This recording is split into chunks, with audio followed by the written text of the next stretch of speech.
हाँ। श्री गुरुभ्यो नमः। श्री परम गुरुभ्यो नमः। श्रीमद आनंद तीर्थ भगवत्पादाचार्य गुरुभ्यो नमः।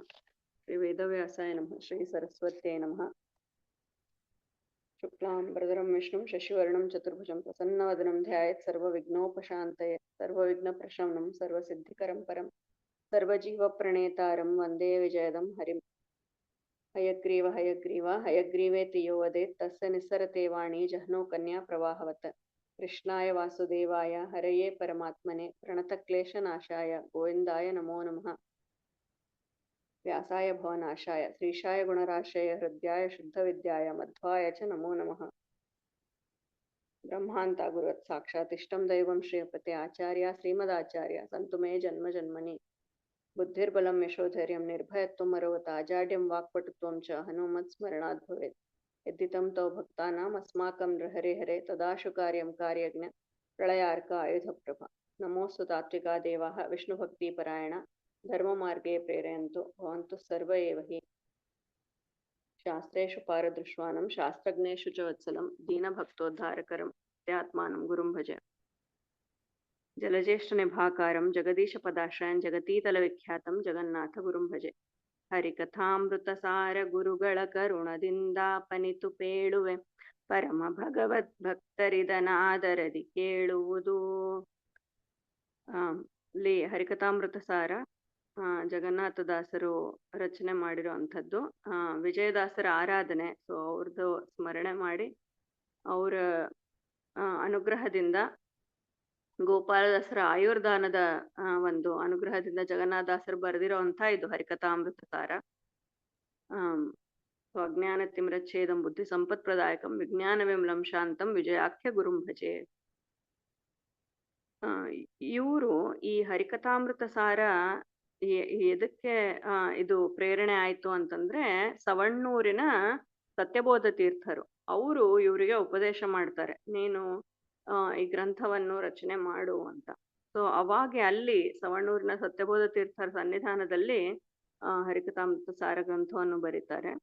ಇದರಲ್ಲಿ ಅವರ ಗುರುಗಳು ಅವರಿಗೆ ಕರುಣದಿಂದ ಅವ್ರಿಗೆ ಹೇಳ್ಕೊಟ್ಟಿರುವಂಥದ್ದು ಇದರೊಳಗೆ ಬರ್ದಿದ. ಎಷ್ಟು ಅವ್ರಿಗೆ ಬುದ್ಧಿ ಸಿಕ್ಕದ ಅಷ್ಟು ನಾನು ಬರಿತಾ ಇದ್ದೀನಿ ಅಂತ ಅವರು ವಿನಯಪೂರ್ವಕವಾಗಿ ಇಲ್ಲಿ ಮೊದಲಿನ ಒಂದು ಪದ್ಯದಲ್ಲಿ ಹೇಳ್ತಾ ಇದ್ದಾರೆ. ಮುಂದಿನ ಸ್ಲೈಡ್. ನಾವು ಇದು ನರಸಿಂಹದೇವರದನ್ನು ನಾವು ನೋಡಿದೀವಿ.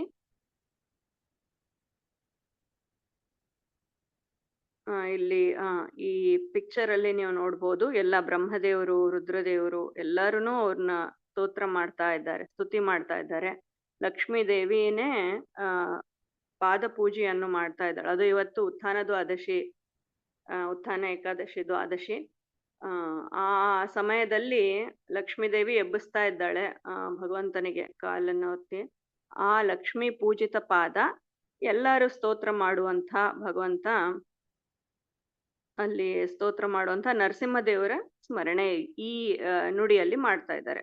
ನರಸಿಂಹದೇವರ ಸ್ಮರಣೆ ನಮ್ಗೆ ವಿಘ್ನ ಪರಿಹಾರಕ, ಅದು ಒಂದು ಹೇಳಿದ್ದೆ. ಆದ್ಮೇಲೆ ಇನ್ನೊಂದು ನಮ್ದ್ರಲ್ಲಿ ಇರುವಂಥ ಬಿಂಬರೂಪಿ ಭಗವಂತನ ಒಂದು ಉಪಾಸನೆ. ಬಿಂಬರೂಪಿ ಭಗವಂತ ಉಪಾಸನೆ ಯಾಕ ಇಲ್ಲಿ ರೆಗ್ಯುಲರ್ ನಮ್ಮೆಲ್ಲರಿಗೆ ಉಪಯೋಗ ಆಗತ್ತೆ ಅಂತಂದ್ರೆ, ಒಳಗೆ ದೇವ್ರು ಇದ್ದಾನ ಅಂತ ನಾವು ಮೊದ್ಲ ನೋಡಿದ್ರೆ ನಮಗದು ಅದನ್ನ ಆ ಉಪಾಸನೆ ಮಾಡ್ತಾ ಬಂದ್ರೆ ಆ ಭಗವಂತನಲ್ಲಿ ಇರುವಂತಹ ಗುಣಗಳು ಅವೆಲ್ಲಾನು ನಮ್ದ್ರಾಗೆ ಬರುತ್ತೆ ಅಂತ ಹೇಳಲಿಕ್ಕೆ. ಸೊ ಆ ಸಾತ್ವಿಕವಾದ ಒಂದು ಸ್ವಭಾವ, ಆಮೇಲೆ ಆನಂದ, ಜ್ಞಾನಾನಂದಮಯವಾದ ಈ ಸ್ವರೂಪ ದೇಹ, ಅದಕ್ಕ ನಮ್ ದೇವರಿದ್ದಾರೆ, ನರಸಿಂಹ ಇದ್ದಾರೆ ಅಂತ ಹೇಳಿ ಉಪಾಸನೆ ಮಾಡೋದ್ರಲ್ಲಿಂದ ನಮ್ಗ ಮಂಗಳವನ್ನು ಭಗವಂತ ಉಂಟು ಮಾಡ್ಲಿ ಅಂತ ನರಸಿಂಹದೇವರ ಸ್ತುತಿಯನ್ನು ಇಲ್ಲಿ ಮಾಡಿದ್ದಾರೆ. ಮುಂದಿನಲ್ಲಿ ಇಲ್ಲಿ ತಾರತಮ್ಯ ಪ್ರಕಾರ ಮಧ್ವಾಚಾರ್ಯರು ಹೇಳಿದಂಗೆ ತಾರತಮ್ಯ ಪ್ರಕಾರ ನಾರಾಯಣ ಆದ್ಮೇಲೆ ಶ್ರೀ ಮಹಾಲಕ್ಷ್ಮಿ. ನಾ ಇಷ್ಟಕ್ ಮುಂಚೆ ಹೇಳಿದ್ದೆ, ಒಂದು ಸೃಷ್ಟಿಯ ಕಾರ್ಯ ಮಾಡ್ಬೇಕು ಅಂತಂದ್ರೆ ಮಹಾಲಕ್ಷ್ಮೀ ದೇವಿ ಮತ್ತೆ ನಾರಾಯಣ ಇಬ್ರು ಈ ಪ್ರಳಯ ಕಾಲದಲ್ಲಿ ಯಾರೂ ಇರೋದಿಲ್ಲ, ಯಾವ ದೇವತೆಗಳೂ ಇರಲ್ಲ. ವಟಪತ್ರಶಾಹಿಯಾಗಿ ಕೃಷ್ಣ ಮಲಗಿರ್ತಾನೆ, ಅವಾಗ ಶ್ರುತಿಗೀತೆಯಿಂದ ಲಕ್ಷ್ಮೀದೇವಿ ಎಬ್ಬಿಸ್ತಾಳೆ ಭಗವಂತನಿಗೆ. ಇದರಿಂದ ಸೃಷ್ಟಿಯನ್ನು ಪ್ರಾರಂಭ ಮಾಡ್ತಾರೆ. ರೂಪ ಚತುಷ್ಟಯಗಳು ಅಂತ ಹೇಳಿ. ರೂಪ ಚತುಷ್ಟಯಗಳು ಯಾವುದು ಅಂದ್ರೆ ಅನಿರುದ್ಧ, ಪ್ರದ್ಯುಮ್ನ, ಸಂಕರ್ಷಣ, ವಾಸುದೇವ. ಈ 4 ರೂಪಗಳಿಂದ ಸೃಷ್ಟಿಯನ್ನು ಮೊದಲು ಪ್ರಾರಂಭ ಮಾಡ್ತಾರೆ. ಅಲ್ಲಿ ಮಾಯಾಪತಿ ವಾಸುದೇವದಿಂದ ಹುಟ್ಟಿರೋರೇ ನಮಗೆ ಬ್ರಹ್ಮದೇವರು. ಅನಿರುದ್ಧ, ಪ್ರದ್ಯುಮ್ನ, ಸಂಕರ್ಷಣ, ವಾಸುದೇವ. ಮತ್ತೆ ಜಯಾಪತಿ ಸಂಕರ್ಷಣದಿಂದ ಹುಟ್ಟಿರೋರೇ ನಮಗೆ ವಾಯುದೇವರು. ಕೃತಿಪತಿ ಪ್ರದ್ಯುಮ್ನ, ಅದು ಮುಂದಿನ ಇದರಲ್ಲಿನೂ ಬರ್ತದ. ಆ ಕೃತಿಪತಿ ಪ್ರದ್ಯುಮ್ನದಿಂದ ನಮ್ಗ ಸರಸ್ವತಿ, ಭಾರತಿ ಇವರು ಹುಟ್ತಾ ಇದ್ದಾರೆ. ಸೊ ನಮ್ಗೆ ಬಹಳ ಕಡೆ ಕಲ್ಪನೆ ಉಂಟು. ಈಗ ಬ್ರಹ್ಮದೇವರೇ ಸೃಷ್ಟಿಕರ್ತ ಆದ್ರೆ ಸರಸ್ವತಿ ದೇವಿ ಹೇಗೆ ಇದು ಆಯ್ತು ಅಂತ. ಅದಲ್ಲ, ಬ್ರಹ್ಮ, ವಾಯು, ಸರಸ್ವತಿ, ಭಾರತಿ ಇದೆಲ್ಲ 4 ಚತುಷ್ಟಯ ರೂಪಗಳು, ಭಗವಂತನ ಚತುಷ್ಟಯ ರೂಪಗಳಿಂದ ಹುಟ್ಟಿ ಬಂದಿರೋಂಥ ಮಕ್ಕಳು. ಅದಕ್ಕೆ ಅಲ್ಲಿ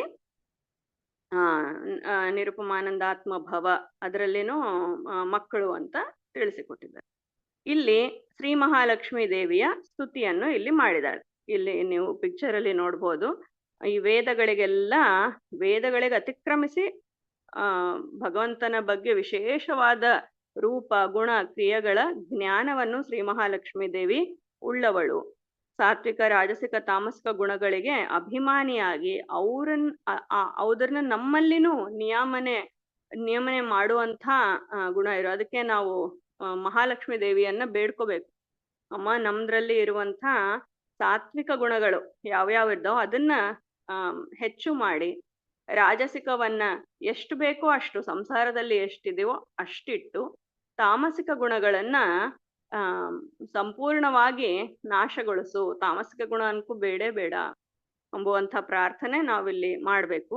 ವೇದಗಳಿಗೆ ಅಭಿಮಾನಿ, ನಮಗ್ ವೇದಗಳ ಜ್ಞಾನ ಆಗ್ಬೇಕು ಅಂತಂದ್ರೆ ಶ್ರೀ ಮಹಾಲಕ್ಷ್ಮೀ ದೇವಿಯ ಅನುಗ್ರಹದಿಂದ ಮಾತ್ರ. ಸೊ ನಮಗ ಸ್ವರೂಪ ಸುಖ, ಸಾಧನೈಕ ಸುಖಾವಹಂ ಅಂತ ಬರುತ್ತೆ. ಆ ಸಾಧನೈಕ ಸುಖವನ್ನು ನಮಗ ಸಿಗ್ಬೇಕು ಅಂತಂದ್ರೆ ಶ್ರೀ ಮಹಾಲಕ್ಷ್ಮೀ ದೇವಿಯ ಅನುಗ್ರಹ ನಮಗ ಬೇಕು. ಅದು ನಾವು ಮೊನ್ನೆ ನೋಡಿದ್ವಿ. ಈಗ ಬ್ರಹ್ಮದೇವರ ಸ್ತುತಿ. ಇದನ್ನು ತಾರತಮ್ಯ ಪ್ರಕಾರ ಲಕ್ಷ್ಮೀದೇವಿ ಆದ್ಮೇಲೆ ಬ್ರಹ್ಮದೇವರು. ನಾ ಹೇಳಿದ್ದಂಗ ಅಲ್ಲಿ ನೀವು ಸ್ಲೈಡಲ್ಲಿ ನೋಡ್ಬೋದು. 200 ರುಜೂಸ್ ಇರ್ತಾರೆ. ಅದ್ರಲ್ಲಿ 100 ರುಜೂಸ್ ಮಾತ್ರ ಬ್ರಹ್ಮದೇವರಿಗೆ ಬಿಂಬರೂಪ ದರ್ಶನ ಆಗತ್ತೆ. ಈ 100th ಒನ್ ಮೋಕ್ಷಕ್ಕೆ ಹೋಗ್ಬಿಟ್ಟಿದ್ದಾರೆ. ಈಗಿರೋ ಬ್ರಹ್ಮದೇವರು 99th, ಆಮೇಲೆ ವಾಯುದೇವರು 98. ಇಂಥ ರುಜುಗಣದ ಅರಸ ಬ್ರಹ್ಮದೇವರು. ಅಲ್ಲಿ ನೀವು ನೋಡ್ಬೋದು, ಹಯಗ್ರೀವ ದೇವರು ಅವರಿಗೆ ಉಪದೇಶವನ್ನು ಮಾಡ್ತಾ ಇದ್ದಾರೆ. ಸೊ ಅಂಥ ಸದಾ ಆನಂದಮಯನಾದ ಭಗವಂತನ ಉಪಾಸನೆ ಬ್ರಹ್ಮದೇವರು ಮಾಡ್ತಾರೆ. ಆದ ಕಡೆಯಿಂದ ಅವ್ರಿಗೂ ಆ ಆನಂದವನ್ನು ಭಗವಂತ ಕೊಡ್ತಾ ಇದ್ದಾನೆ. ನಿರ್ಜರ ಸಭಾ ಸಂಸೇವ್ಯ, ಎಲ್ಲಾ ದೇವತೆಗಳಿಂದ ಚೆನ್ನಾಗಿ ಸಂಸೇವನಾಗಿ ರುಜುಗಣದ ಅರಸ ಆಗಿ ಗರುಡ, ಶೇಷ, ರುದ್ರ, ಇಂದ್ರ ಮೊದಲಾದ ಎಲ್ಲರಿಗೆ ಅವರು ಜನಕನಾಗಿದ್ದಾನೆ. ಅಂಥ ಭಗವಂತನೇ ನಮಗೆ ಒಳ್ಳೆ ಬುದ್ಧಿಯನ್ನು ಕೊಡು ಅಂತ ನಾವು ಬ್ರಹ್ಮದೇವರಲ್ಲಿ ಬೇಡ್ಕೋಬೇಕು. ಅದು ಜಗನ್ನಾಥ ದಾಸರು ಇಲ್ಲಿ ಹೇಳ್ತಾ ಇದ್ದಾರೆ. ಮತ್ತೆ ಇವತ್ತು ವಾಯುದೇವರ ಒಂದು ಸ್ತುತಿ, ಇದನ್ನ ಇವತ್ತ ನೋಡೋಣ. 6321000 ಶ್ವಾಸ ಜಪಗಳ 3 ವಿಧ ಜೀವರೊಳಗಬ್ಜ ಕಲ್ಪ ಪರ್ಯಂತ. ತಾರಚಿಸಿ ಸಾತ್ವರಿಗೆ ಸುಖ ಸಂಸಾರ ಮಿಶ್ರರಿಗಧಮ ಜನರಿಗೆ ಅಪಾರ ದುಃಖಗಳೀವ ಗುರು ಪವಮಾನ ಸಲಹೆಮ್ಮ. 6, 3, 2, 1. 6 ಅಂದ್ರೆ 6, 3 3, 2 2, 1 1. 6 3 2 1. 3 2 ಅಂತಂದ್ರೆ ಇಲ್ಲಿ 3 2s 6, 600. 6 3 ಅಂದ್ರೆ 6 × 3 18 ಆಗತ್ತಾ. ಮತ್ತೆ ಅಲ್ಲಿ ಎರಡೊಂದು ಅಂದ್ರೆ 2 + 1 3 ಆಗತ್ತೆ. ಸೊ 18 + 3 ಎಷ್ಟಾಗತ್ತ? ಇಲ್ಲ ಮಕ್ಕಳಿದ್ರೆ ಹೇಳ್ಬೋದು. 18 + 3 ಎಷ್ಟು?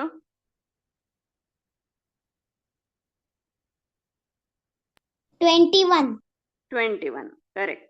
ಸೊ 21 ಸಾವಿರ ಅಂತಂದ್ರೆ 1000 ಅಲ್ವಾ? 21,000 3 ಮತ್ತೆ 3 × 2 600. ಸೊ 21,600 ಶ್ವಾಸ ಜಪಗಳು ನಮ್ಮಲ್ಲಿ ಇದ್ದು ವಾಯುದೇವರು ಮಾಡಿಸ್ತಾ ಇದ್ದಾರೆ ಅಂತ ಇಲ್ಲಿ ತಿಳಿಬಹುದು. ಇದು ಹೆಂಗೆ ಬಂತು ಈ ಫಿಗರ್ 21,600 ಅಂತ ಹೇಗ್ ಬಂತು ಅಂತಂದ್ರೆ, ಈಗ ನಾವು ಇದನ್ನ ಕ್ಯಾಲ್ಕುಲೇಟ್ ಮಾಡೋದು ನೋಡೋಣ. ಒಂದು ಶ್ವಾಸ ನಾವು ತಗೋಲಿಕ್ಕೆ, ಒಂದು ಶ್ವಾಸ ಅಂದ್ರೆ ಒಂದು ಇನ್ಹೇಲ್ ಒಂದು ಎಕ್ಸೇಲ್ ಅಲ್ವಾ? ಒಂದು ಒಳಗಡೆ ನಾವು ಇನ್ಹೇಲ್ ಮಾಡೋದು ಮತ್ತೊಂದು ಎಕ್ಸೇಲ್ ಮಾಡೋದಕ್ಕೆ 4 ಸೆಕೆಂಡ್ಸ್ ಆಗತ್ತ. ಈ 4 ಸೆಕೆಂಡ್ಸ್ ನಮ್ಗೆ ಪರ್ ಮಿನಿಟ್ ಎಷ್ಟಾಗತ್ತ? 60/4. 60 seconds by 4 is 15 ಶ್ವಾಸಸ್ ಆಗತ್ತ.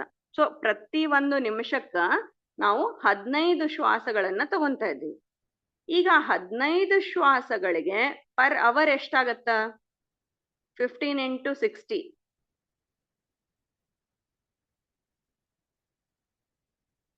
900 ಆಗತ್ತ.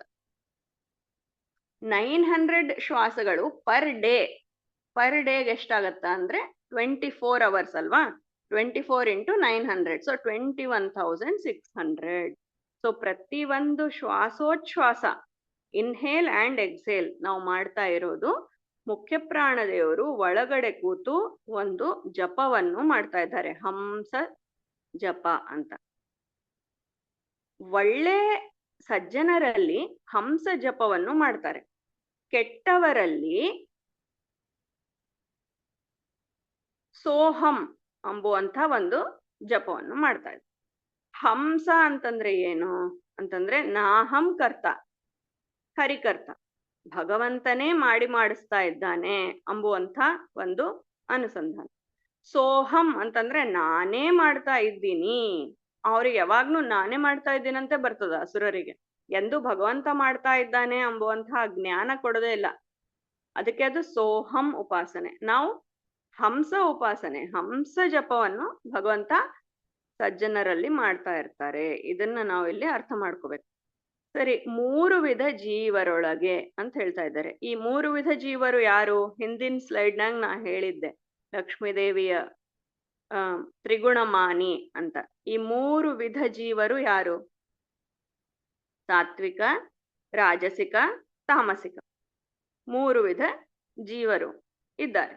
ಈ 3 ವಿಧ ಜೀವರೊಳಗೆ ಅಬ್ಜಜ ಕಲ್ಪ ಪರ್ಯಂತ, ಅಬ್ಜಜ ಅಂತಂದ್ರೆ ಅಬ್ಬಂದ್ರೆ ನೀರು, ನೀರಿನಲ್ಲಿ ಹುಟ್ಟಿರೋ ಕಮಲ, ಕಮಲದಲ್ಲಿ ಹುಟ್ಟಿರೋ ಬ್ರಹ್ಮದೇವ್. ಅಬ್ಜಜ ಅಂದ್ರೆ ಬ್ರಹ್ಮ, ನೀರಿನಲ್ಲಿ ಜನಿಸಿದ ಕಮಲ, ಕಮಲದಲ್ಲಿ ಜನಿಸಿದ ಬ್ರಹ್ಮ. ಅಬ್ಜಜ ಕಲ್ಪ ಪರ್ಯಂತ, ಈ ಬ್ರಹ್ಮದೇವರ ಕಲ್ಪ ಪರ್ಯಂತ.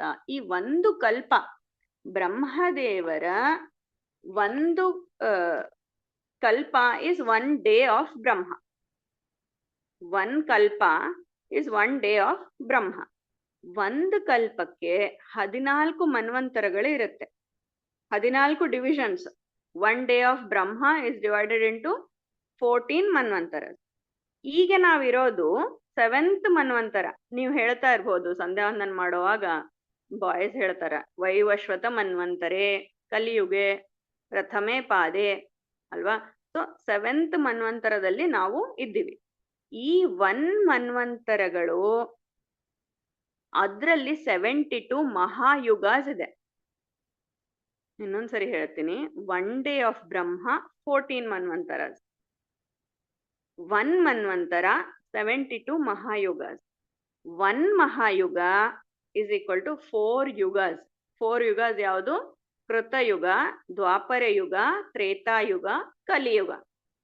ಈ 4 ಯುಗಗಳ ಕಲ್ತ್ರೆ ಒಂದು ಮಹಾಯುಗ ಆಗ್ತದೆ. ಹಿಂಗ್ ಒಂದು ಫಸ್ಟ್ ಮನ್ವಂತರ ಸ್ವಯಂಭವ ಮನ್ವಂತರ, 2ನೇ ಮನ್ವಂತರ ಸ್ವಾರೋಚ್ಯ ಮನ್ವಂತರ, ಈ ತರ ಎಲ್ಲ ಆದ್ಮೇಲೆ 100 years ಆಫ್ ಬ್ರಹ್ಮ ಆದ್ಮೇಲೆ ಒಂದು ಮಹಾಪ್ರಳಯ ಆಗತ್ತೆ. ಇದ್ರಲ್ಲಿ ನಾವು 28 ಟರ್ನ್ಸ್ ನಾವಿಲ್ಲಿ ಕಂಪ್ಲೀಟ್ ಮಾಡಿದೀವಿ ಈ ಮನ್ವಂತರದಲ್ಲಿ. ಈ ಕಲ್ಪ ಪರ್ಯಂತ ಹೇಳ್ತಾ ಇದ್ದಾರೆ, ಇಷ್ಟು ಇಯರ್ಸ್ ನಮಗ್ ಕೊಟ್ಟಿದ್ದಾರೆ ದೇವರು ಸಾಧನೆ ಮಾಡ್ಕೊಲಿಕ್ಕೆ, ಭಗವಂತನ ಬಗ್ಗೆ ತಿಳ್ಕೊಲಿಕ್ಕೆ. ಇಲ್ಲಿವರೆಗೆ ನಮ್ಗ ಪರ್ಯಂತ ಶ್ವಾಸ ಜಪವನ್ನು ಮಾಡಿಸ್ತಾ ಇದ್ದಾರೆ. ಯಾರು? ವಾಯುದೇವರು. ತಾ ರಚಿಸಿ ಸಾತ್ವರಿಗೆ ಸುಖ, ಸಂಸಾರ ಮಿಶ್ರರಿಗೆ, ಅಧಮ ಜನರಿಗೆ ಅಪಾರ ದುಃಖಗಳೀವ ಗುರುಪವಮಾನ ಸಲಹೆಮ್ಮ. ಇಷ್ಟುವರೆಗೆ ನಮಗದು ಅವಕಾಶವನ್ನು ಕೊಟ್ಟು, ಯಾಕಂದ್ರೆ ವಾಯುದೇವರು, ವಾಯು ಅಂತಂದ್ರೆ ನಮಗೆ ಅವಕಾಶ ಸಿಗೋದು, ಈ ಪ್ರಾಣ ಇದ್ರೇನೆ ನಾವು ಸಾಧನೆ ಮಾಡ್ಲಿಕ್ಕಾಗತ್ತೆ. ಸೊ ಈ ವಾಯುದೇವ್ರ ಉಪಾಸನೆ ನಾವು ಹೆಂಗ್ ಮಾಡ್ಬೇಕಂದ್ರೆ, ನಮ್ ಒಳಗೆ ಇದು ಶ್ವಾಸೋಚ್ಛ್ವಾಸ ಮಾಡುವಂತ ಒಂದು ಪ್ರಾಣ ಇದೆ ಅಲ್ಲ, ಲೈಫ್ ಫೋರ್ಸ್, ಅದಿದ್ದೇ ಆದ ಕಡೆಯಿಂದ ನಾವು ವಿ ಆರ್ ಅಲೈವ್. ಕೆಲವರಿಗೆ ನಾವು ನೋಡ್ತೀವಿ ಕಣ್ಣಿರಲ್ಲ, ಕೆಲವರಿಗೆ ಕಿವಿ ಕೇಳಿಸಲ್ಲ, ಅಂದ್ರೂ ದೇ ಆರ್ ಅಲೈವ್. ಆದ್ರೆ ಪ್ರಾಣದೇವರೇ ನಮಗೆ ಅನುಗ್ರಹ ಮಾಡಿಲ್ಲ ಅಂದ್ರೆ we are not alive. So ಆ ಥರ ಈ ಪ್ರತಿಯೊಂದು ದಿನ ನಾವು ಆ ಸ್ಮರಣೆಯನ್ನು ಮಾಡಬೇಕು. ನೀವು ನನಗೆ ಇದು, we have got another day in our life ಅಲ್ವಾ. ಬೆಳಗ್ಗೆ ಎಬ್ಬಿಸ್ತಾ ಇದ್ದಾನೆ ದೇವರು ನಮಗೆ.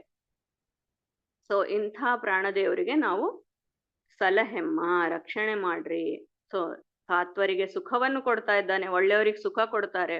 ಸಂಸಾರ ಮಿಶ್ರರಿಗೆ, ನಾವಿಲ್ಲೆಲ್ಲ ಸಂಸಾರ ಅಂತಂದ್ರೆ ಈ ಅರ್ತ್, ಈ ದುಃಖ ಸುಖ ಇರುವಂಥದ್ದು. ಸೊ ಇಲ್ಲಿ ಮಿಶ್ರರಿಗೆ, ಸಾತ್ವಿಕರ್ನೂ ಇಲ್ಲ, ಇಲ್ಲಿ ತಾಮಸಿಕರ್ನೂ ಇಲ್ಲ, ಮಿಶ್ರರಿದ್ದಾರೋ ಅಂದ್ರೆ ರಾಜಸಿಕರಿದ್ದಾರೋ ಅವರಿಗೆ ಸಂಸಾರವನ್ನು ಒಂದಿನ ಸುಖ, ನೆಕ್ಸ್ಟ್ ಡೇ ದುಃಖ, ಒಂದು ಸುಖ ಮತ್ತೆ ದುಃಖ, ದುಃಖ ಆದ್ಮೇಲೆ ಸುಖ, ಸುಖಸ್ಯಾನಂತರಂ ದುಃಖಂ, ದುಃಖಸ್ಯಾನಂತರಂ ಸುಖಂ ಸ್ವಾಮಿಗಳು ಹೇಳಿದ್ದಂಗೆ ಅದನ್ನ ಸಂಸಾರ ಇರೋರಿಗೆ ಕೊಡ್ತಾರೆ, ಮಿಶ್ರರಿಗೆ ಕೊಡ್ತಾರೆ. ಅಧಮ ಜನರಿಗೆ ಅಪಾರ ದುಃಖಗಳು ಇವ. ಸೊ ನಾವೀ ಅಧಮ ಜನರು ಅಂತ ನಾವು ಕೇಳ್ತೀವಿ. ದುರ್ಯೋಧನದ್ದು ಒಂದು ಎಕ್ಸಾಂಪಲ್ ಇಲ್ಲಿ ತಗೋಬಹುದು. ಅಧಮ ಜನರಿಗೆ ಯಾವಾಗ್ಲೂ ದುರ್ಯೋಧನ ಸಣ್ಣತನ ಹಿಡಿದು ಹುಟ್ಟಿದ್ದಾಗಿಂದ ಹೆಂಗ ನಾನು ಪಾಂಡವರಿಗೆ ಕೆಳಗ ಬೀಳಿಸ್ಲಿ, ಏನ್ ಅವ್ರದ್ರಾಗ ನಾನು ತಪ್ಪು ಹಿಡೀಲಿ, ಹೆಂಗೆ ಅವ್ರನ್ನ ನಾನು ಕೊಲ್ಲಲಿ, ಭೀಮಸೇನ ದೇವರಿಗೆ ವಿಷ ಹಾಕಿ ಕೊಟ್ಬಿಟ್ಟಿರ್ತಾರೆ ದುರ್ಯೋಧನ. ಯಾಕೆ ಅಂತಂದ್ರೆ ಯಾರು ಒಳ್ಳೇದು ಮಾಡಾರ ಅದು ಇಷ್ಟನೇ ಆಗಲ್ಲ, ಕೆಟ್ಟದೇ ನಡಿಬೇಕು ಅಂತ ಅವ್ರದ್ರಾಗ ಅವರೇ ಪ್ರತಿದಿನ ಏನಂತಾರದು, ಒಂಥರ ಅಗ್ನಿ ಜ್ವಾಲ ಎಲ್ಲಿ ಅವ್ರಿಗೆ ಅದ್ರಾಗೆ ಇದ್ದ ದುರ್ಯೋಧನ. ಎಂದೆಂದೂ ಒಳ್ಳೇದ್ ಬಯಸ್ಲಿಲ್ಲ ಪಾಂಡವರಿಗೆ. ಆದ್ಮೇಲೆ ಇನ್ನೊಂದು ನಾವು ನೋಡ್ತೀವಿ, ಕಂಸ ಭಯ ಅಂದ್ರೆ ಭಯ ಅವನಿಗೆ. ದುರ್ಗಾದೇವಿ ಯಾವಾಗ ಹುಟ್ಟಾಳ ಅವಾಗಿಂದ ಕೃಷ್ಣ ಎಲ್ಲಿ ಬರ್ತಾನ, ಕೃಷ್ಣ ನನಗ್ ಕೊಲ್ತಾನ, ಕೃಷ್ಣ ಬರ್ತಾನ, ಮಕ್ಕಳನ್ನ ನೋಡಿದ್ರೆ ಕೃಷ್ಣ ನೋಡಿ ನಾ ಕೊಲ್ಬೇಕು. ಸಿಟ್ಟು, ದ್ವೇಷ, ಕೋಪ. ಯಾಕೆ ಅಂದ್ರೆ ಅವ್ರದ್ರಾಗಿದ್ದು ಆ ದುಃಖವನ್ನು ಕೊಡ್ತಾರೆ ಪ್ರಾಣದೇವರು. ಸಾತ್ವಿಕರಲ್ಲಿದ್ದು ಸುಖ. ಪಾಂಡವರು ಎಲ್ಲೇ ಇರ್ಲಿ ಅವ್ರಿಗೆ ಏನೂ ಇರ್ಲಿಲ್ಲ. ಈಗ ಕೆಲವರಿಗೆ ಜಾಬ್ ಇರಲ್ಲ, ಒಂದು ಸಣ್ಣ ಹಟ್ಟಲ್ಲಿರ್ತಾರೆ, ಆದ್ರೆ ಬಹಳ ಹ್ಯಾಪಿ ಆಗಿರ್ತಾರ ಅವ್ರು. ದುಡ್ಡಿರೋರಿಗೆ ಅಷ್ಟು ಸಂತೋಷ ಇರೋದಿಲ್ಲ. ಯಾಕೆ ಅಂತಂದ್ರೆ ಅಲ್ಲಿ ದೇವ್ರು ಇದ್ದು ಆ ಸನ್ನಿಧಾನ ಅವ್ರಿಗೆ ಕೊಟ್ಟಿದ್ದಾನೆ ಅಂತ. ಹಂಗೆ ಪಾಂಡವರು, ಸುಧಾಮ, ಇವರೆಲ್ಲಾರ್ದು ಕಥೆ ನಾವು ಯಾಕೆ ಕೇಳಬೇಕು ಅಂತಂದ್ರೆ ಭಗವದ್ಭಕ್ತರದು ಸಾತ್ವಿಕರಿಗೆ ಸುಖ. ಅವರಿಗೆ ಕೆಟ್ಟ ಜನ ಎಷ್ಟೇ ಕಷ್ಟ ಕೊಡ್ಲಿ ಅವರಿಗೆ ಮಾತ್ರ ಭಗವಂತ ಸಲಹತಾನ. ಅಂಥ ಗುರು ಪವಮಾನ ಸಲಹೆಮ್ಮ ಅಂತ ಇಲ್ಲಿ ಹೇಳ್ತಾ ಇದ್ದಾರೆ. ಆದ್ಮೇಲೆ ನೆಕ್ಸ್ಟ್ ಒನ್ ವಾಯುದೇವರಾದ್ಮೇಲೆ ನಮಗೆ ಒಂದು ಇಂಪಾರ್ಟೆಂಟ್ ಪಾಯಿಂಟ್ ಇಲ್ಲಿ ಏನಂದ್ರೆ, ಇದು ವಾಯುದೇವರದು ನಮಗೆ 4 ದೇಹಗಳು ಇರುತ್ತೆ, 4 ಬಾಡೀಸ್. ನಮಗಿಲ್ಲಿ ಮೇಲೆ ಒಂದು ಫಿಸಿಕಲ್ ಬಾಡಿ ಕಾಣಿಸ್ತಾ ಇದೆ, ಸ್ಥೂಲ ದೇಹ. ಅದ್ರ ಒಳಗೆ ಒಂದು ಅನಿರುದ್ಧ ದೇಹ ಅಂತ ಇರುತ್ತೆ, ಅದ್ರ ಒಳಗೆ ಲಿಂಗ ದೇಹ ಅಂತ, ಅದ್ರ ಒಳಗೆ ನಮಗೆ ಸ್ವರೂಪ ದೇಹ ಅಡುಕೊಂಡು ಕೂತಿದೆ ಒಳಗೆ. ಈ ಸ್ವರೂಪ ದೇಹಕ್ಕೆ it is like husk on rice, ಅದು ತೆಗಿಲಿಕ್ಕೆ ಬಹಳ ಕಷ್ಟ. ಸೊ ಆ ಹಸ್ಕ್ ಆನ್ ರೈಸ್ ತರ ಈ ಲಿಂಗ ದೇಹ ಇರುತ್ತೆ. ಅದ್ರ ಮೇಲೆ ಒಂದು ಲೇಯರ್ ಅನಿರುದ್ಧ ದೇಹ, ಅದರ ಮೇಲೆ ಸ್ಥೂಲ ದೇಹ. ಈ ಸ್ಥೂಲ ದೇಹ ನಮಗೆ ಪ್ರತಿ ಒಂದು ಜನ್ಮ ಜನ್ಮಕ್ಕೂ ಹೋಗ್ತಾ ಇರ್ತದ. ಆಗ್ಲಿ ಅನಿರುದ್ಧ ದೇಹ ಪ್ರಳಯತನ ಇರುತ್ತ, ಅದಾದ್ಮೇಲೆ ಅದು ಹೋಗತ್ತೆ. ಆದ್ಮೇಲೆ ನಮಗೆ ಯಾವಾಗ ಸಜ್ಜನರ ಸಂಘ ಆಗ್ತದೋ, ಆಮೇಲೆ ಅಪರೋಕ್ಷ ಜ್ಞಾನ ಆಗ್ತದೋ, ಅವಾಗ ಈ ಲಿಂಗ ದೇಹ ಹೋಗತ್ತೆ. ಲಿಂಗ ದೇಹ ಹೋದ್ರೆ ನಮಗೆ ಸ್ವರೂಪಾನುಭೂತಿ. ನೀವು ಹೇಳ್ತಿರಲ್ಲ, ನೈಜ ಸುಖಾನುಭೂತಿ ರಮಲ ಭಕ್ತಿಶ್ಚ ತತ್ ಸಾಧನಂ, ಅದು ಬರೋದು ಮೋಕ್ಷ ಸುಖ ನಮಗ ಅನುಭವಿಸ್ಲಿಕ್ಕೆ ಬರೋದು ಲಿಂಗ ದೇಹ ಹೋದ್ಮೇಲೆ. ಸೊ ಈ 4 ದೇಹಗಳಲ್ಲಿನೂ ವಾಯುದೇವರು ನಮ್ ಜೋಡಿ ಇರ್ತಾರೆ, ಮೋಕ್ಷವರೆಗೂ ನಮ್ ಜೋಡಿ ಇರ್ತಾರೆ. ಅದಕ್ಕೆ ಜಗದ್ಗುರುವೇ ಅಂತ ಇಲ್ಲಿ ಹೇಳಿದ್ದಾರೆ. ಅಷ್ಟಷ್ಟು ಇಂಪಾರ್ಟೆಂಟ್ ಆಗುತ್ತೆ ನಮ್ ವಾಯುದೇವರ ಸ್ಮರಣೆ ಪ್ರತಿದಿನ. ಸೊ ಅದಕ್ಕೆ ಇಲ್ಲೊಂದು ರಿಕ್ವೆಸ್ಟ್, ಎವ್ರಿ ಡೇ ಮಲ್ಗೋಕಿನ ಮೊದ್ಲ ನಮಗೆ ಇಂಥ ಒಂದು ದೇಹ ಕೊಟ್ಟು, ಇದರಲ್ಲಿ ಪ್ರಾಣ ಕೊಟ್ಟು, ನೀನು ಪ್ರತಿದಿನ ನಮ್ಮಿಂದ ಈ ಎಲ್ಲ ಕಾರ್ಯಗಳನ್ನ ಮಾಡಿಸಿ ಅಂತ ಆ ಭಾರತೀಯ ರಮಣ ಮುಖ್ಯ ಪ್ರಾಣ ಅಂತರ್ಗತ ಶ್ರೀಕೃಷ್ಣ ನೀನು ಪ್ರೀತನಾಗು ಅಂತ ನಾವು ಪ್ರಾರ್ಥನೆ ಮಾಡ್ಬೇಕು ಪ್ರತಿ ಒಂದು ದಿನ ವಾಯುದೇವರ ಸ್ಮರಣೆ. ಇದರಿಂದ ಒಂದು ಬಹಳಷ್ಟು ಒಂದು ಯಜ್ಞದ ಫಲನೂ ಇದೆ ಅಂತ ಹೇಳಿದ್ದಾರೆ ವಾಯುದೇವರ ಸ್ಮರಣೆಯಿಂದ. ಮತ್ತೆ ನೆಕ್ಸ್ಟ್ ನುಡಿಯಲ್ಲಿ ಸರಸ್ವತಿ ದೇವಿಯ ಟೈಮ್ ಸ್ತೋತ್ರವನ್ನು ಮಾಡ್ತಾರೆ. ಟೈಮ್ ಆಗಿದೆ, ಮೋಸ್ಟ್ಲಿ ನಾವು ಇದು ಮಾಡ್ಬೋದು. ಹೌದಾ? ಹ್ಮ್. ಇದು ಚಿಕ್ಕದೇ ಇದೆ. ಹಾ ಸರಿ. ಚತುರವದನನ ರಾಣಿ ಅತಿರೋಹಿತ ವಿಮಲ ವಿಜ್ಞಾನಿ ನಿಗಮ ಪ್ರತತಿಗಳಿಗಭಿಮಾನಿ ವೀಣಾ ಪಾಣಿ ಬ್ರಹ್ಮಾಣಿ. ನುತಿಸಿ ಬೇಡುವೆ ಜನನಿ ಲಕ್ಷ್ಮೀ ಪತಿಯ ಗುಣಗಳ ತುತಿಪುದಕ್ಕೆ ಸನ್ಮತಿಯ ಪಾಲಿಸಿ ನೆಲೆಸು ನೀ ಮದ್ವದನ ಸದನದಲ್ಲಿ. ಚತುರ ವದನ, ವದನ ಅಂತಂದ್ರೆ ಮುಖ, ಚತುರ ಅಂದ್ರೆ 4. ನೀವಲ್ಲಿ ಪಿಕ್ಚರ್ ಅಲ್ಲಿ ನೋಡ್ಬೋದು, 4 ಮುಖ ಉಳ್ಳ ಬ್ರಹ್ಮದೇವರ ರಾಣಿ, ಅಕ್ಕಿ ಬ್ರಹ್ಮಾಣಿ ಅಂತ ಕರೆಸ್ಕೋತಾಳ. ಅತಿರೋಹಿತ ವಿಮಲ ವಿಜ್ಞಾನಿ. ಈ ತಿರೋಹನ ಅಂತಂದ್ರೆ ಮರ್ತೋಗೋದು. ನಾವು ಕಲ್ತಿರೋದೆಲ್ಲ ಮರ್ತೋಗ್ಬಿಡ್ತೀವಿ. ಎಕ್ಸಾಮ್ ನಲ್ಲಿ ಬರಿಬೇಕಂದ್ರೆ ನಮಗ್ ನೆನ್ಪಿರ್ಬೇಕು. ಆ ನೆನ್ಪಿರ್ಬೇಕು ಅಂತಂದ್ರೆ ನಾವು ಸರಸ್ವತಿ ದೇವಿಯ ನಮಸ್ಕಾರವನ್ನು ಮಾಡ್ಬೇಕು. ಇಲ್ಲಿ ಅದು ತಿಳಿಸ್ಕೊಡ್ತಾ ಇದ್ದಾರೆ. ಅತಿರೋಹಿತ, ಎಂದೆಂದು ಸರಸ್ವತಿ ದೇವಿ ಮರೆಯಂಗಿಲ್ಲ. ಇವ್ರ 3 ಜನ ಪರಶುಕ್ಲ ತ್ರಯರು ಅಂತ ಹೇಳ್ತಾರೆ. ಬ್ರಹ್ಮ, ವಾಯು, ಸರಸ್ವತಿ, ಭಾರತಿ, ಲಕ್ಷ್ಮೀದೇವಿ. ಇವರು ಪರಶುಕ್ಲ ತ್ರಯರು ಅಂತಂದ್ರೆ ಎಂದೆಂದಿಗೂ ಭಗವಂತ ಸರ್ವೋತ್ತಮ, ನಾಹಂಕರ್ತ ಹರಿಕರ್ತ, ಇದನ್ನ ಅವರು ಮರೆಯಂಗಿಲ್ಲ. ಅದಕ್ಕೆ ಅತಿರೋಹಿತ ಅಂತ ಹೇಳಿದ್ದಾರೆ. ವಿಮಲ ವಿಜ್ಞಾನಿ, ಯಾವುದೇ ದೋಷ ಇರ್ಲಾರ್ದಂಥ ಒಂದು ಜ್ಞಾನ ಉಳ್ಳ. ನಿಗಮ ಪ್ರತತಿಗಳಿಗೆ ಅಭಿಮಾನಿ. ನಿಗಮ ಪ್ರತತಿಗಳು ಅಂತಂದ್ರೆ ವೇದಗಳ ಸಮೂಹ, ಅದಕ್ಕೆ ಅಭಿಮಾನಿಯಾದ ವೀಣಾಪಾಣಿ, ಕಚ್ಚಪಿ ಎಂಬುವಂಥ ವೀಣವನ್ನ ಇಲ್ಲಿ ಹಿಡಿದಿದ್ದು ನೀವು ನೋಡ್ತೀರಿ ಸರಸ್ವತಿ ದೇವಿ. ಅಂಥ ಬ್ರಹ್ಮಾಣಿ, ವೇದ ಜ್ಞಾನಿಯಾದ ಸರಸ್ವತಿ ದೇವಿ. ನುತಿಸಿ ಬೇಡುವೆ ಜನನೀ ಲಕ್ಷ್ಮೀಪತಿಯ ಗುಣಗಳ ತುತಿಪುದಕ್ಕೆ. ನಿನಗ್ ನಾನು ನಮಸ್ಕಾರ ಮಾಡಿ ಬೇಡ್ತೀನಿ, ಲಕ್ಷ್ಮೀಪತಿಯಾದ ನಾರಾಯಣನ ಗುಣಗಳು ನಾವು ಹೇಳ್ಬೇಕು ಅಂತಂದ್ರು ಸನ್ಮತಿ ಆಕಿ ಕೊಡ್ಬೇಕು. ಸನ್ಮತಿ ಪಾಲಿಸಿ ನೆಲೆಸು ನೀ ಮದ್ವದನ ಸದನದಲ್ಲಿ. ನನ್ನ ವದನ, ನನ್ನ ಬಾಯಿಯೇ ನಿನ್ ಮನಿ ಮಾಡ್ಕೊಂಡ್ಬಿಡು.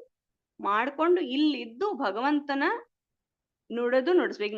ನನ್ನಲ್ಲಿದ್ದು ಹೇಳ್ತಾ ಇರೋದನ್ನು ಆ ಸರಸ್ವತಿ ದೇವಿ ಮತ್ತೆ ವಾಯುದೇವರ ಅಂತರ್ಗತ ಭಗವಂತನೇ ನುಡಿಸ್ತಾ ಇದ್ದಾನೆ. ನಿಮ್ಮಲ್ಲೆಲ್ಲ ಇದ್ದು ಕಿವಿಯಿಂದ ಕೇಳಿಸೋದನ್ನು ವಾಯುದು. ಎಲ್ಲೆಲ್ಲಿ ನಾವು ಪಾಠ ಪ್ರವಚನ ಇಲ್ಲ ದೇವ್ರದೊಂದು ಸ್ತೋತ್ರ ನಡೀತಾ ಇದೆಯೋ ಅಲ್ಲಿ ವಾಯುದೇವರು ಪ್ರಮುಖವಾಗಿ ಬಂದು ಕೂತ್ ಬಿಡ್ತಾರಂತ. ಅದಕ್ಕೆ ನಾವು ಯಾವ ಕೆಲ್ಸನೂ ಲೇಟ್ ಮಾಡಬಾರ್ದು ಅಂತಾರೆ. ಯಾಕಂದ್ರೆ ಅವ್ರು ಕಾಯ್ತಾ ಇರ್ತಾರಂತಲ್ಲಿ ಬಂದು, ಈ ಸಮಯದಲ್ಲಿ ಇವರು ಇದನ್ನ ಮಾಡ್ತಾ ಇದ್ದಾರೆ, ಮಧ್ವಶಾಖ ಮಾಡ್ತಾ ಇದ್ದಾರೆ, ನಾನ್ ಹೋಗಿ ಕೇಳ್ಬೇಕು. ಸೊ ಅಂಥ ಒಂದು ಇಂಪಾರ್ಟೆನ್ಸ್ ವಾಯುದೇವರು ಶಾಸ್ತ್ರ ಪಾಠ ಕೊಡ್ತಾ. ಎಲ್ಲಿ ಶ್ರೀರಾಮ್ ಶ್ರೀರಾಮ್ ಶ್ರೀರಾಮ ಶ್ರೀರಾಮ್ ಶ್ರೀರಾಮ್ ಶ್ರೀರಾಮ್ ನಾವು ಭಗವಂತನ ನಾಮಸ್ಮರಣೆ ಎಲ್ಲಿ ಮಾಡ್ತೀವೋ ಅಲ್ಲಿ ಅದರಲ್ಲಿ ಇದ್ದು ನುಡಿಸೋದು ನಮಗ ಸರಸ್ವತಿ ದೇವಿನೇ ಆಗುತ್ತೆ. ಸರಸ್ವತಿ ದೇವಿ, ಬ್ರಹ್ಮದೇವರು, ವಾಯುದೇವರು. ಅದಕ್ಕೆ ಲಕ್ಷ್ಮೀಪತಿಯ ಗುಣಗಳ ತುತಿಪುಟಕ್ಕೆ ನಮಗೆ ಬುದ್ಧಿಯನ್ನು ಕೊಟ್ಟು ನನ್ನ ಬಾಯಿಯನ್ನೇ ನೀನು ಒಂದು ವದನ ಮನೆ ಮಾಡ್ಕೊಂಡ್ಬಿಡು ಅಮ್ಮ ತಾಯಿ ಅಂತ ಇಲ್ಲಿ ಹೇಳ್ತಾ ಇದ್ದಾರೆ. ಸೊ ಅದು ಸರಸ್ವತಿ ದೇವಿಯ ನುಡಿ. ಎಂಥ ಸರಸ್ವತಿ ದೇವಿ ನಮ್ಮೆಲ್ಲರಿಗೆ ಒಳ್ಳೆ ಬುದ್ಧಿಯನ್ನು ಕೊಡ್ಲಿ ಅಂತ ಹೇಳ್ತಾ, ಭಾರತೀಯರ ಮುಖ್ಯ ಪ್ರಾಣಾಂತರ್ಗತ ಶ್ರೀಕೃಷ್ಣಾರ್ಪಣಮಸ್ತು. ನಾಹಂ ಕರ್ತ ಹರಿಕರ್ತ ತತ್ಪೂಜಾ ಕರ್ಮ ಚಾಕಿಲಂ ತಥಾಪಿ ಮತ್ಕೃತ ಪೂಜಾ ತತ್ಪ್ರಸಾದೇನ ನಾನ್ಯಥ